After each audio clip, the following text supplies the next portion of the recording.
네, 오늘은 룻기 4장 9절부터 22절까지 말씀으로 교회가 복된 이유 두 번째 시간을 갖도록 하겠습니다. 네, 저는 지난번 설교 때까지 룻기를 강해하고 있었습니다. 오늘 이 두 번째 시간이라는 게 기억이 안 나실 거예요. 너무 오래돼서 기억이 잘 안 나시죠? 그런데 오늘이 7번째 시간으로 룻기 강의 마지막 시간이 되었습니다.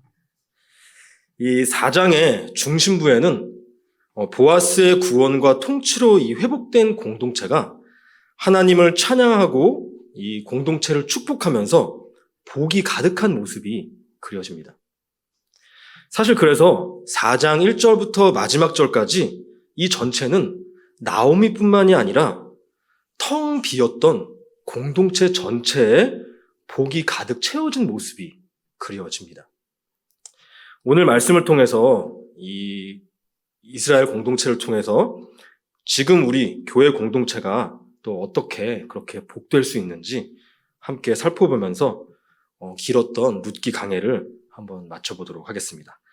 그렇다면 교회가 복된 첫 번째 이유는 무엇일까요?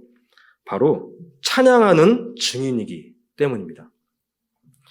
보아스는 당시에 마을의 일들을 다스리던 성문 위에 첫 번째 기업물을 짜와 또 백성 전체를 대표하는 장로 10명을 모아서 기업 물음을 하고 또 룻과 결혼할 것을 결정했습니다. 자, 그러면서 그 장로들과 앞에 모여서 구경하던 백성들을 그 두 가지 사실에 대한 증인으로 세웁니다.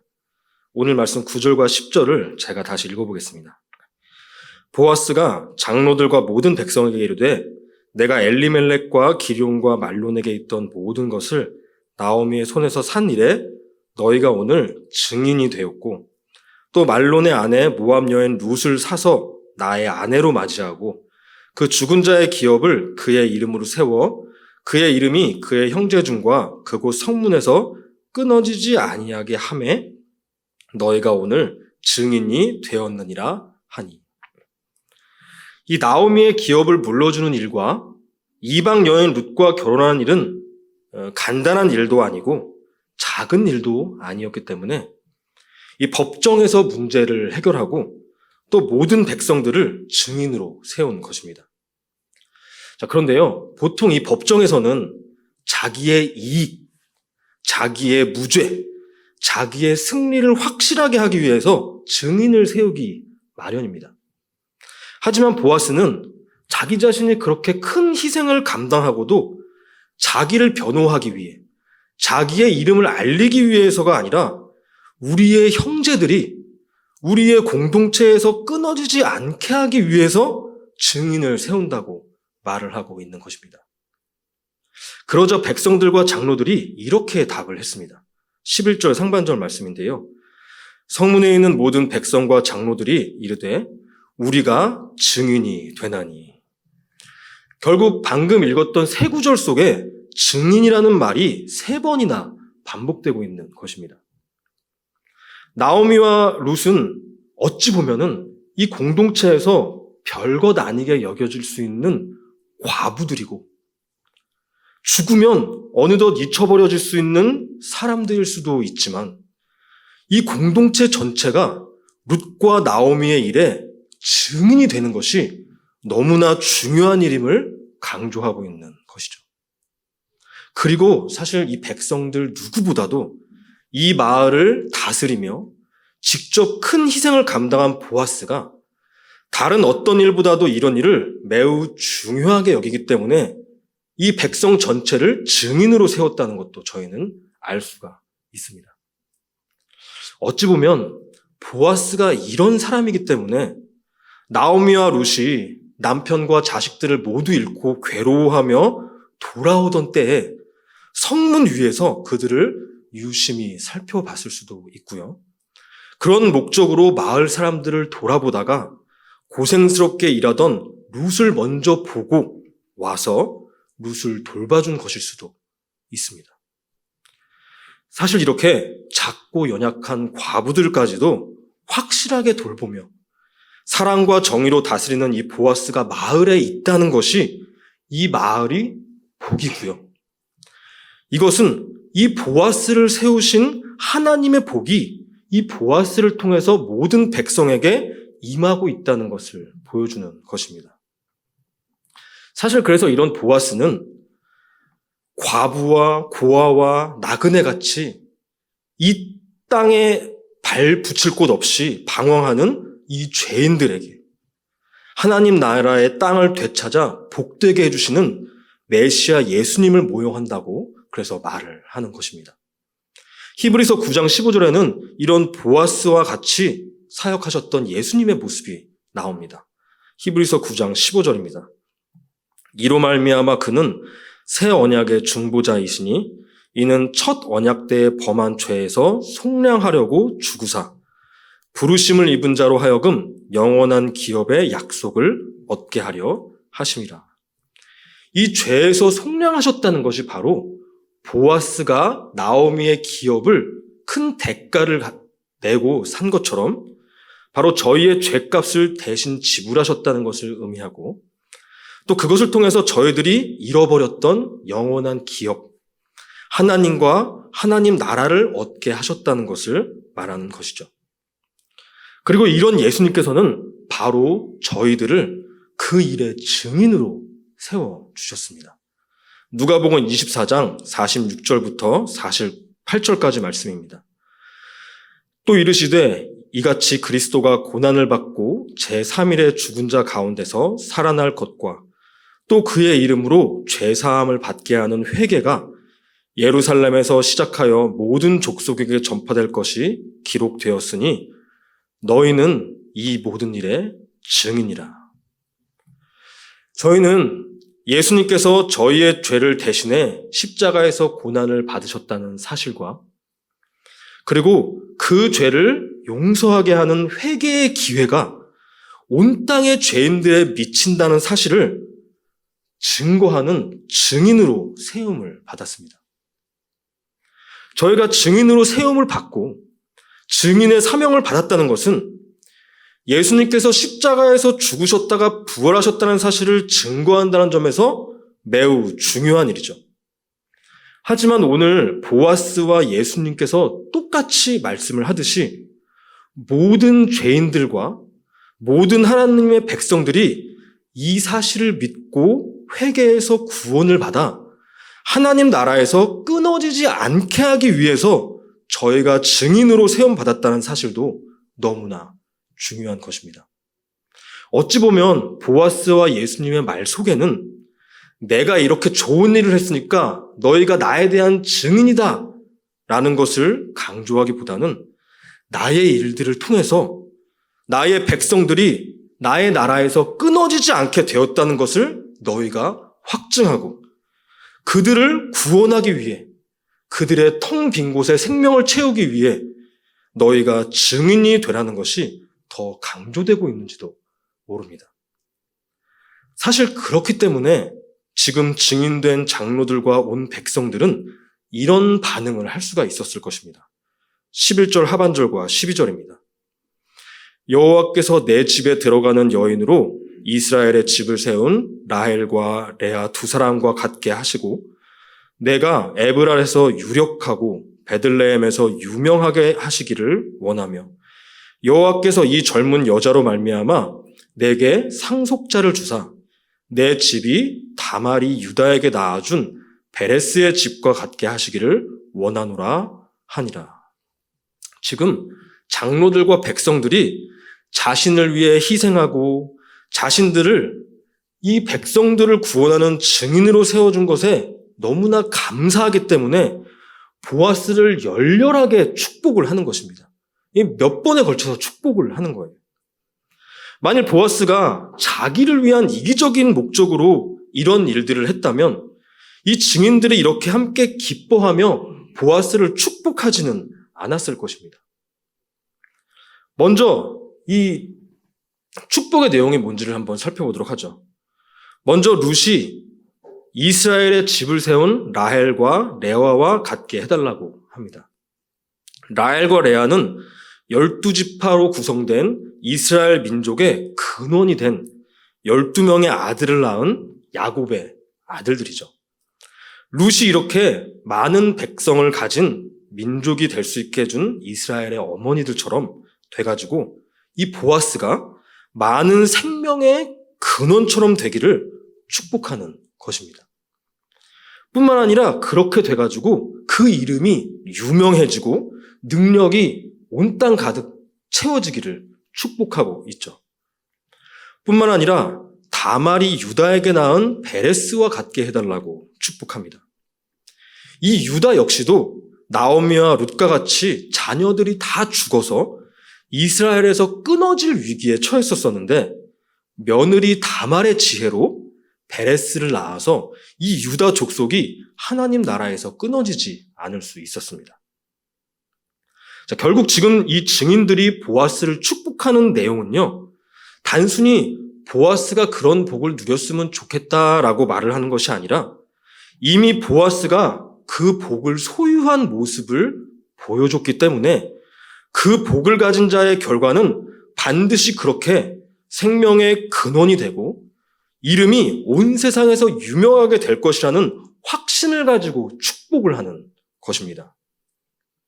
이것은 보아스가 시켜서 억지로 증인의 역할을 하는 게 아니라 보아스가 공동체를 위해 헌신하고 사랑하고 정의와 공의로 다스려주는 것에 대한 기쁨과 감사가 있었기 때문에 이렇게 나의 구원자를 찬양하는 증인의 모습이 나올 수가 있는 것이죠. 저희도 역시 마찬가지입니다. 저희도 예수님께서 사실 감당하지 않으셨어도 됐을 희생을 통해서 저희를 구원해 주셨다는 사실이 정말로 감사할 때, 그것을 통해 우리가 참된 생명, 진짜 복을 얻었다는 사실을 믿게 되었을 때 저희는 온 마음을 다해서 예수님께 감사하며 찬양을 하게 됩니다. 이 형식적인 찬양이 아니라요. 그리고 저희가 예수님을 그렇게 찬양하는 모습은 다른 사람들에게 있어서 예수님이 어떤 분이신지를 증거하는 가장 강력한 모습입니다. 어떤 사람이 너 그 음식점 가봤어? 거기 진짜 맛있어. 야, 너 그 회사 제품 써봤어? 야, 그거 진짜 좋아라고 입이 닳도록 칭찬을 한다면 아, 저거 진짜 좋나 보다 라는 생각이 들게 마련이죠.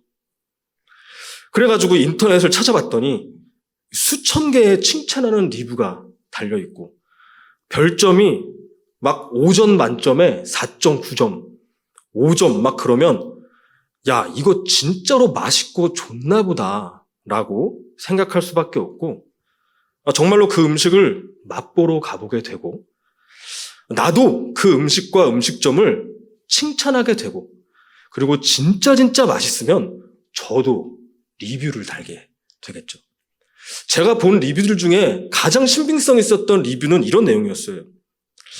사실 제가 리뷰 같은 거 잘 안 다는 사람인데 너무 맛있어가지고 이 로그인하는 귀찮음을 무릅쓰고 이렇게 리뷰를 답니다. 이 집 진짜 맛있어요.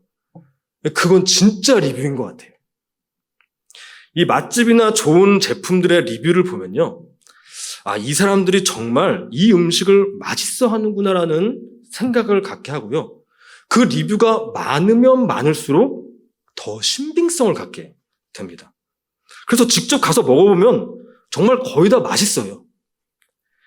그 리뷰를 단 사람들은 사실 그 가게를 칭찬해야 되는 어떤 당위성을 가지고 억지로 한 것이 아니라 진짜 맛있어서 자발적으로 그것을 칭찬한 것이기 때문입니다. 사실 저희 역시도 마찬가지죠. 어떻게 예수님께서 저에게 주신 복을 맛집에 비교할 수 있을까요? 저희가 예수님을 통해 받은 복에 대해서 얼마나 감사하고 귀하게 여기는지는 저희가 평소에 사람들에게 이 예수님을 얼마나 입이 닳게 칭찬하는지, 얼마나 감사하고 기쁜 마음으로 찬양하는지에 따라 드러나게 되고 그 모습이 바로 예수님과 그 구원의 결과를 증거하는 증인의 모습으로 남게 되는 것입니다. 사실 저 역시도 오늘 말씀을 묵상하고 준비하면서 이렇게 찬양하는 증인이 되어야겠다는 생각을 갖게 됐습니다. 큰 도전이 됐어요.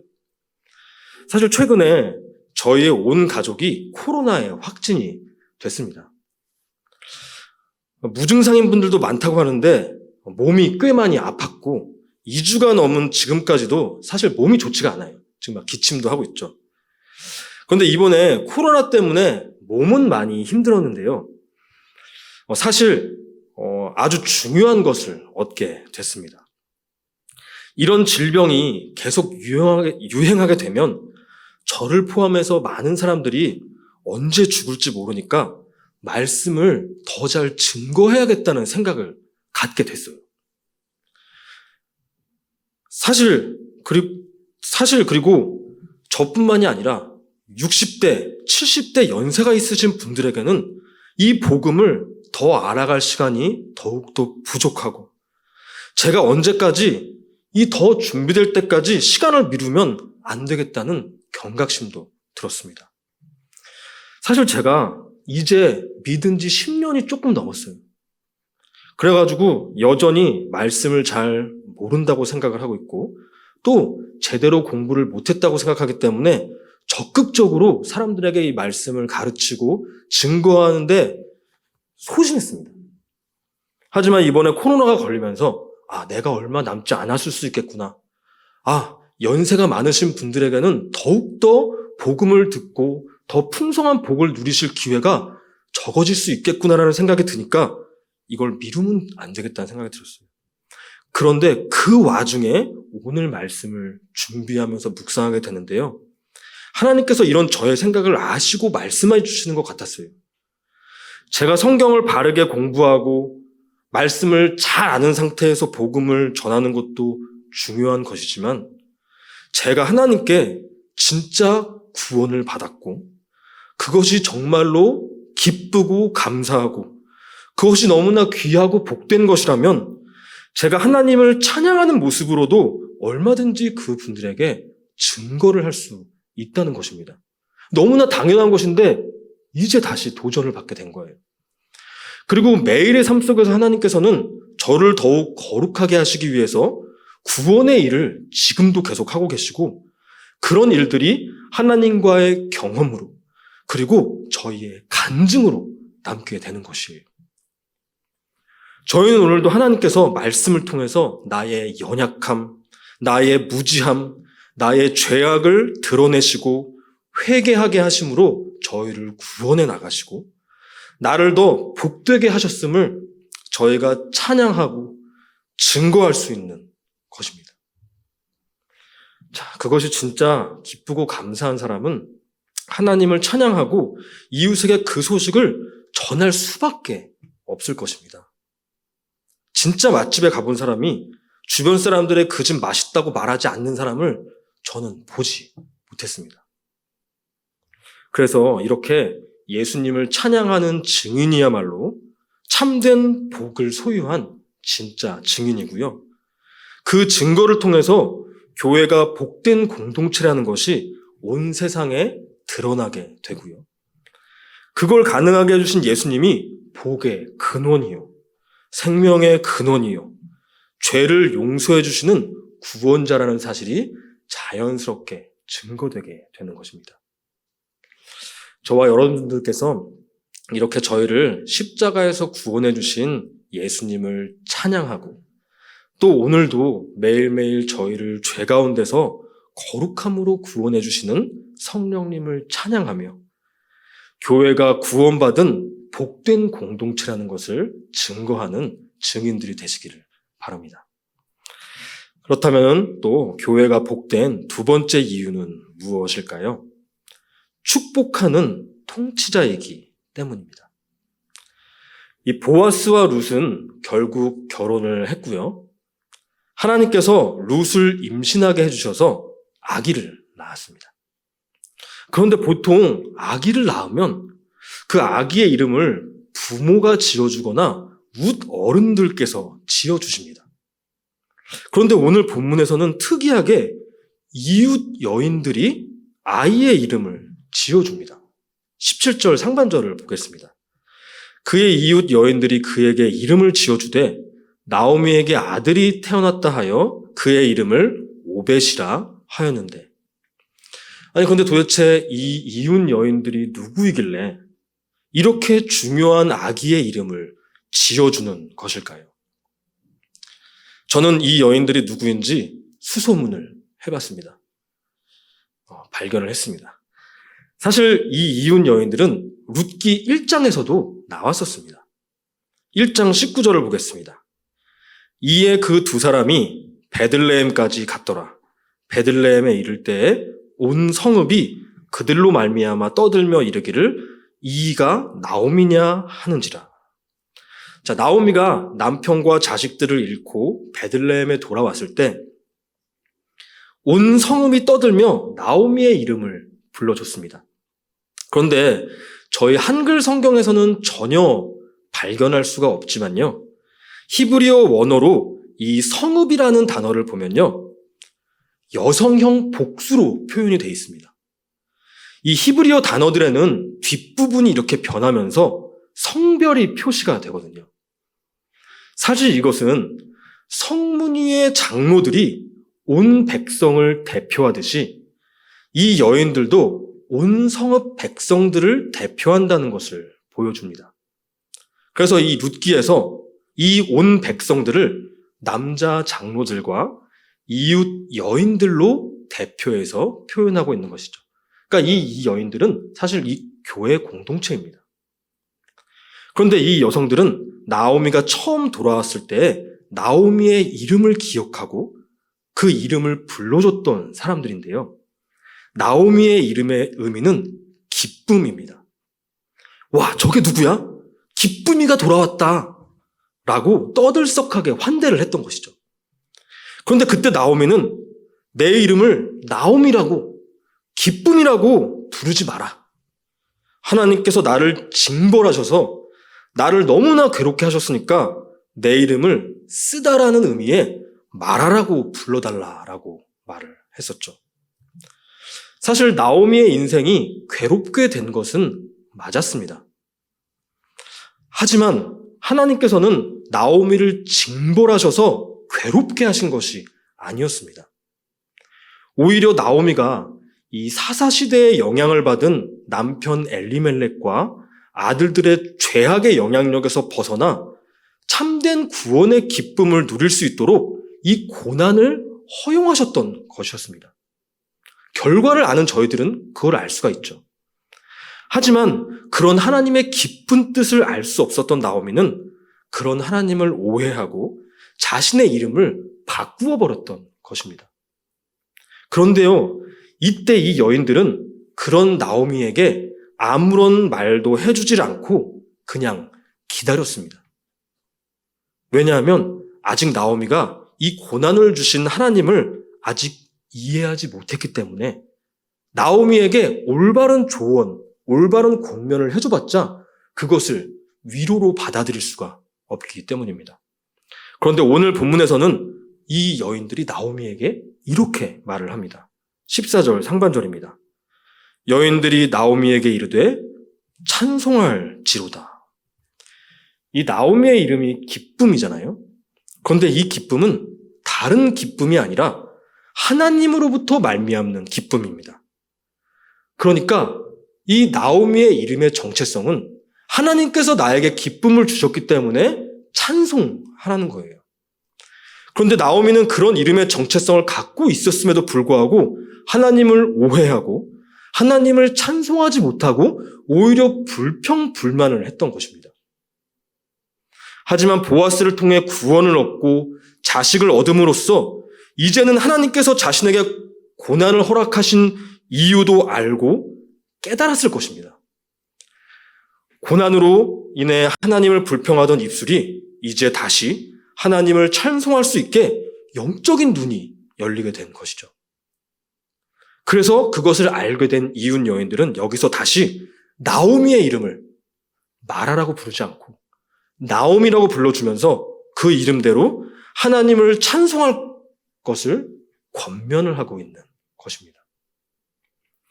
하나님의 백성들은 이렇게 하나님께서 구원의 일을 해주실 때 하나님의 백성들이 하나님의 뜻을 따라 살아갈 수 있도록 이 권면하고 위로하고 말씀을 가르치며 하나님의 나라를 다스리는 자로 이 통치자의 역할을 부여받았습니다. 지금 이 이웃 여인들이 그 모습을 보여주고 있는 거예요. 창세기 1장 19절입니다. 여호와 하나님이 흙으로 각종 들짐승과 공중의 각종 새를 지으시고 아담이 무엇이라고 부르나 보시려고 그것들을 그에게로 이끌어 가시니 아담이 각 생물을 부르는 것이 곧 그 이름이 되었더라. 하나님께서는 이 사람을 하나님의 형상과 모양대로 만드셔서 피조물들을 하나님의 뜻대로 다스리도록 하셨고 바로 그 피조물들에게 이름을 지어주는 방식으로 하나님의 뜻대로 세상과 이 피조물들이 올바른 관계 안에서 올바른 모습으로 살 수 있도록 통치하는 모습이 나타났던 것입니다.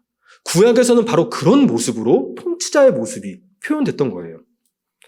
이 고대의 이름은 그 사람의 삶의 이유, 삶의 목표, 그리고 이웃과 조상과 다른 사람들과의 관계를 설정해주는 정체성과 같은 것이었어요. 그래서 이 사람이 어떤 삶을 살길 바라는지 혹은 이 사람이 어떤 삶을 살았는지를 이 이름으로 보여주는 것이었습니다. 그래서 하나님께서는 아브람과 야곱이 하나님의 뜻에 어느 정도 순종하는 사람이 되었을 때 아브라함과 이스라엘로 이름을 바꿔주시는 모습으로 이들이 세상의 통치를 받고 있는 사람인지 하나님의 통치 아래에 있는지를 보여주셨던 것입니다. 하나님의 백성들 역시도 이런 하나님의 통치권을 위임받아서 하나님의 뜻을 따라 이 세상을 다스리는 왕이 되었습니다. 하지만 죄가 들어오면서 그 통치권을 사단에게 빼앗기게 되었고 바로 그 사단이 공중 권세 잡은 자가 된 것이죠. 자, 이 룻기가 처음 시작할 때요. 베들레헴에 흉년이 일어나고 엘리멜렉의 가족을 데리고 하나님의 공동체를 떠나가고 이방 여인들과 결혼을 하게 되고 죽음을 맞이하는 모습을 통해서 이 마귀에게 통치권을 빼앗겨 죄에 노예된 모습과 그 결과들을 보여줬던 것입니다. 그런데 이제 이 베들레헴 공동체는 하나님의 은혜로 보아스가 복된 통치를 하게 돼서 이 공동체의 원래 정체성이 회복되고 흉년이 그치게 되었죠. 그래서 온 백성들을 대표하는 이 여인들이 나오미의 이름을 불러주면서 환대를 했던 것이고 그 이름대로 하나님을 찬양할 수 있도록 이 다스리는 통치자의 역할이 회복되었다는 것을 이 말씀에서 보여주고 있는 것입니다. 바로 이렇게 이 여인들이 나오미의 이름을 통해서 통치권을 행사하는 하나님의 백성들을 대표하기 때문에 보아스와 룻이 낳은 아이의 이름을 지어줄 수 있었던 것입니다. 수소문하는 과정이 조금 길었죠. 그렇다면 이 아이 이름을 지어주는 것을 통해서는 어떤 통치가 일어났을까요? 궁금하지 않으신가요? 네, 저도 많이 궁금했는데요. 어제 아침에서야 이걸 알게 됐어요. 되게 힘들었습니다. 설교 준비하는데. 이 오벳의 히브리어 뜻은 섬기는 종입니다. 아이의 이름을 섬기는 종이라고 지은 것입니다. 왜 그랬을까요? 14절과 15절에 그 이유가 나옵니다. 여호와께서 오늘 내게 기업 물을 자가 없게 하지 아니하셨도다. 이 아이의 이름이 이스라엘 중에 유명하게 되기를 원하노라. 이는 내 생명의 회복자이며 내 노년의 봉양자라. 이 이웃 여인들이 지금 나오미에게 이야기를 하는 거예요. 바로 이 오벳이 보아스가 나오미에게 물려준 기업을 이어갈 자이고 하나님 나라에서 나오미의 생명이 끊기는 것을 막아서 회복시켜준 자이고 또 룻을 대신해서 나오미의 노년을 봉양해줄 사람이기 때문에 섬기는 자 오벳이라고 이름을 지어준 것입니다. 아니, 그런데 어떻게 이제 막 태어난 아이에게 할머니를 봉양할 노동력으로 치부를 해서 이름까지 그렇게 할머니를 섬기는 종이라고 지어버린 것일까요? 제가 제 아이들을 넷이나 낳아서 너는 내 팔다리를 주물러줄 아이니까 장안마, 너는 나 늙었을 때 밥 떠먹여줄 아이니까 장밥통, 너는 나 대신에 운전해주고 다녀야 되니까 장기사, 너는 의사가 돼서 내 아픈 곳을 치료해줘야 되니까 장의사라고 제 아이들의 이름을 지었다면 아동학대겠죠.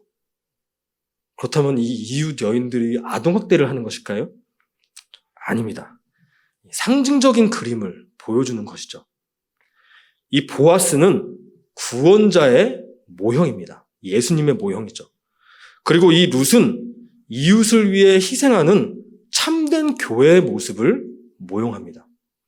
그래서 남편 예수님과 참된 교회인 룻의 결혼, 이 연합을 통해서 낳게 된 이 생명, 오벳이 생명을 얻고 이 확장된 참된 교회들을 보여주기 때문에 이 교회의 정체성이 바로 연약한 이웃에게 생명을 회복해주고 이웃이 그 생명을 이어나가고 누릴 수 있도록 봉양하며 섬기는 종이라는 것을 보여주는 것입니다.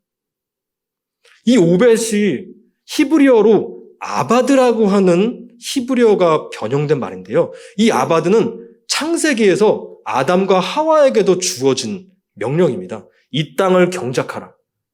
그래서 이 아바다라는 단어가 나중에 성전을 봉사하는 제사장들과 레위인들에게 쓰이고요. 결국은 이 하나님의 백성 모두가 하나님과 백성들을 섬기는 종, 아바드, 바로 오벳인 것입니다. 이것은 바로 이 섬기는 종의 모습은 바로 그래서요. 보아스의 모습이기도 했고요. 룻의 모습이기도 했고요. 바로 저희를 섬기셨던 종, 예수님의 모습이기도 했던 것입니다. 마태복음 20장 28절입니다. 인자가 온 곳은 섬김을 받으려 함이 아니라 도리어 섬기려 하고 자기 목숨을 많은 사람의 대속물로 주려 함이니라. 하나님께서 온 세상의 창조주이심에도 불구하고 섬기는 종의 모습으로 이웃을 사랑하듯이 그 형상과 모양을 닮은 하나님의 백성들 역시도 그런 모습으로 하나님의 뜻을 따라 온 세상을 섬김으로 다스리는 것은요, 잘못 사는 것이 아니라, 헛되게 사는 것이 아니라, 복되게 사는 것입니다. 그래서 사실 이 여인들은 오벳의 이름을 지어준 후에 오벳을 축복하는데요. 바로 그 축복의 내용이 생명의 회복자요, 노년의 봉양자요, 기업 물을 자요 라고 말을 하는 것입니다. 그렇게 축복하는 거예요. 너는 봉양자가 될 것이야. 너는 섬기는 종이 될 것이야. 그러면서 이 오벳 역시도 이스라엘 중에 유명해지기를 또 축복을 해주는 것입니다. 여러분, 이렇게 축복이라는 것은요, 네가 원하는 대로 잘 되게 해달라고 빌어주는 것이 아닙니다. 바로 하나님과 함께 하기를, 하나님의 뜻이 그 인생 가운데 이루어져서 하나님과 이웃을 사랑하고 섬기는 그 복을 누리는 자가 되게 해달라고 하는 것이 바로 축복의 본질입니다. 결국 상대방에게 섬김의 종이 되라고 하고 섬김의 종이 될 수 있도록 권면하고 말씀으로 가르치고 그렇게 다스리는 것은 상대방을 저주하는 것이 아니라, 나를 섬기게 할 도구로 만드는 것이 아니라 하나님의 뜻을 따라 축복하며 이 세상을 다스리는 모습인 것입니다. 이 오늘 말씀에서는 하나님의 백성들을 대표하는 이웃 여인들이 보아스의 구원으로 말미암아 이 세상을 축복하는 통치자로 회복이 되어서 나오미와 오벳을 복된 삶을 살도록 축복하고 다스리는 모습을 보여준 것이죠. 그래서 결국 그 계보를 따라서 다윗이 나와서 보아스와 같이 희생과 섬김을 통해 정의와 공의로 하나님의 나라를 다스리게 되고요. 그 계보를 따라 섬김의 왕 예수님이 오셨고요. 그 예수님의 구원을 통해서 저희가 바로 섬기는 교회, 섬기는 종, 우리를 산 제물로 바쳐서 하나님과 이웃을 사랑하고 섬기는 복된 교회가 나올 수 있었던 것입니다. 그래서 룻기의 마지막에서는 그것을 보여주기 위해서 다윗으로 이어지는 계보로 마무리가 되는 것이고요. 마태복음에서 다윗에서 예수님으로 이어지는 계보가 나오는 것입니다. 그리고 그 계보는 바로 저희들에게로 이어지는 것이죠. 사실 오늘 말씀에서 이 교회를 모형하는 장로들과 여인들 역시도 죽은 엘리멜렉과 그 아들들과 다를 바가 없었습니다. 그렇기 때문에 이 공동체에 하나님의 저주인 흉년이 임했었던 것이에요.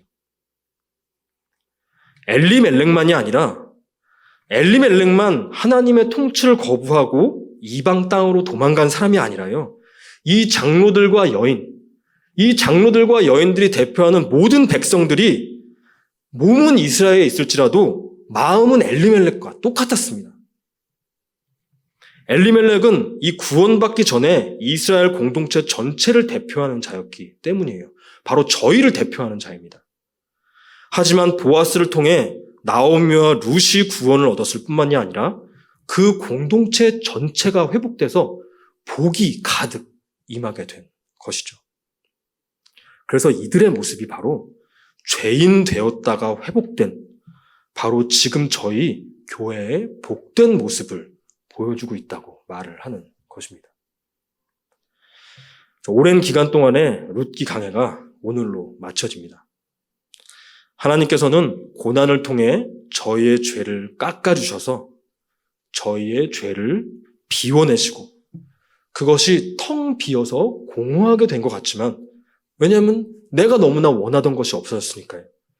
하지만 그 가운데 진짜 복된 생명을 채워주시고 그뿐만이 아니라 하나님의 구원 사역의 증인이자 대리 통치자의 역할을 회복시켜주는 구원자라는 것이 이 룻기 전체의 주제입니다. 저희는 룻기에서 나오미와 룻의 회복만을 보느라 이 공동체 전체가 증인과 통치자로 회복되었다는 것을 오랫동안 놓쳐왔던 것 같아요. 하지만 오늘 말씀을 통해서 지금 저희 교회 역시 예수님을 통해 이미 증인과 통치자의 정체성이 회복된 복을 누리고 있다는 것을 다시 한번 확인하게 됐습니다. 그 복을 주신 하나님을 찬양하고 송축하며 증인이 되시기를 바라고 또 이웃에게 그 복을 빌어주는 축복의 통로, 축복의 통치자가 되시는 저와 여러분들이 되시기를 바랍니다.